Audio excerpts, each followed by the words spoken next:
दरअसल ये वीडियो उस सवाल का जवाब है जो बिना किसी समाधान के जीवन में व्याप्त है।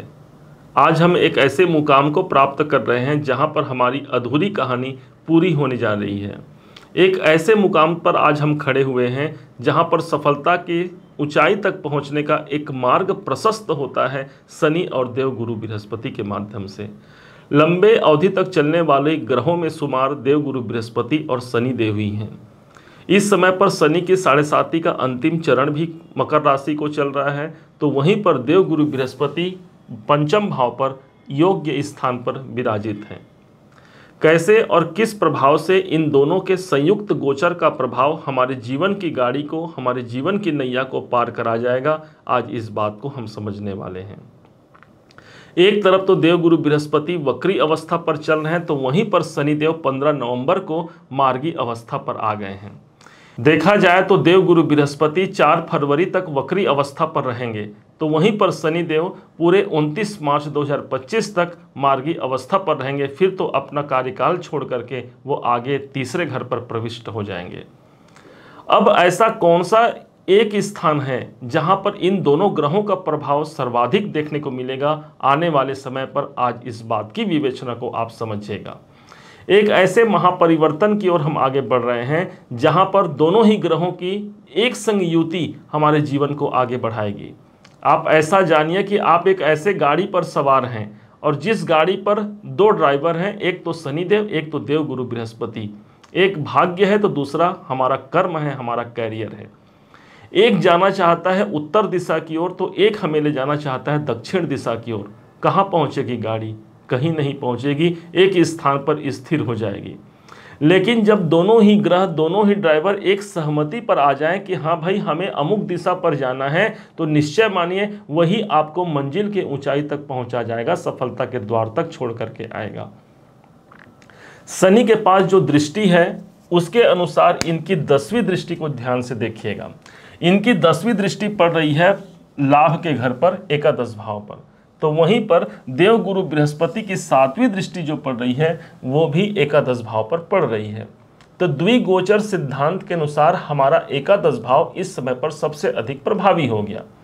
इसके अलावा इस समय पर शनि की 3री दृष्टि पड़ रही चतुर्थ भाव पर, और चूंकि देवगुरु बृहस्पति वक्री चल रहे हैं तो उनका घर एक घर पीछे भी है, अर्थात चतुर्थ भाव पर उनकी भी एक प्रभाव आ गई देवगुरु बृहस्पति की।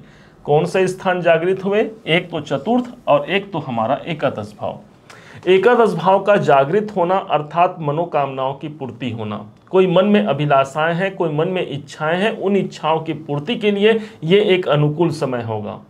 कैरियर में कोई नया ऊंचाई चाहते हैं, नया पदोन्नति चाहते हैं, ऊंचाई जान चाहते हैं, तो हाँ, यहाँ पर शनि और गुरु दोनों का समर्थन मेरे इच्छाओं की पूर्ति के भाव पर है।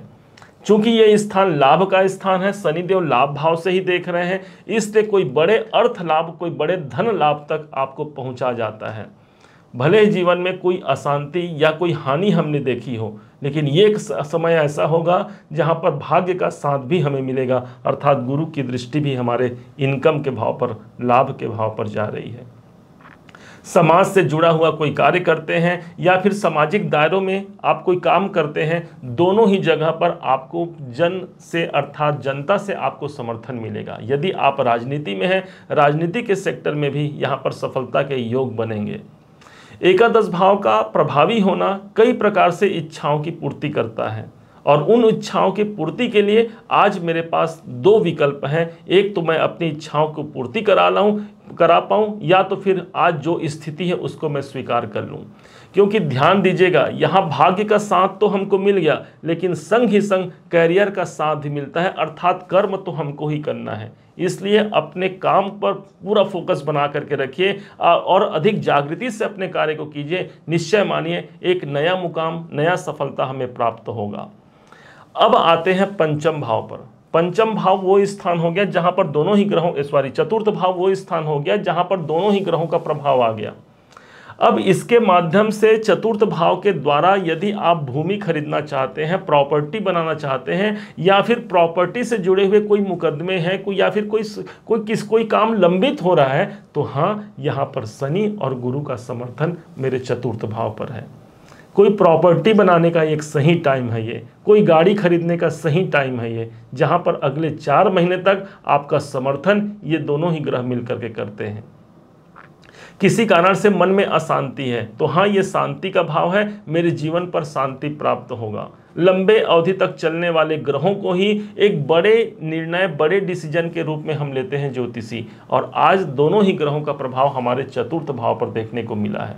कोई माता जी से जुड़े हुए कोई परेशानी है या माता जी के स्वास्थ्य में कोई परेशानी है तो हाँ, यहाँ पर उनके स्वास्थ्य पर भी जो परेशानी है उससे मुक्ति दिलाने का ये समय है। अर्थात ये समय है मानसिक अशांति से मुझे मुक्त कराने का। ध्यान दीजिएगा, ये एक ऐसा समय है जहां पर 2024 का अंत रहेगा और 2025 का शुरुआत रहेगा। अर्थात ये एक ऐसे समायोजन का समय रहेगा जहां पर मैं अपने आप को संतुलित कर पाता हूं, एक बैलेंस बना पाता हूं अपने जीवन को उन्नति के मार्ग पर प्रशस्त कराने के लिए। सभी ग्रहों की अगर दृष्टि को लिया जाए तो देवगुरु बृहस्पति की 3 दृष्टि, शनि देव की 3 दृष्टि, अब इस हिसाब से देखा जाए तो जहां ये बैठे हैं ऐसा करते हुए 8 ग्रह, 8 घर यहां पर प्रभावित हो जाएंगे। अर्थात ये वीडियो काफ़ी लंबा हो जाएगा, इसलिए दोहरे गोचर सिद्धांत के अनुसार जो प्रतिफल मिलना है, जो मजबूती से हमको प्रतिफल मिलना है, आज आपके समक्ष हमने प्रस्तुत किया है। उम्मीद है आप सबने इसे जाना, आप सबने इसे समझा है। यदि आपने इसे जाना है, समझा है, मेरे समझाने का प्रयास यदि आपको सार्थक लगा हो, मेरे समझाने का तरीका यदि आपको सार्थक लगा हो, तो हर बार की भांति इस बार भी अपना प्यार भरा लाइक और कमेंट करना कभी मत भूलिएगा। और हाँ, यदि अभी तक आपने चैनल को सब्सक्राइब नहीं किया है, सब्सक्राइब जरूर कीजिएगा। पुनः एक बार फिर आप सभी का दिवस बहुत मंगलमय हो, इन्हीं शुभकामनाओं के साथ। जय श्री राम।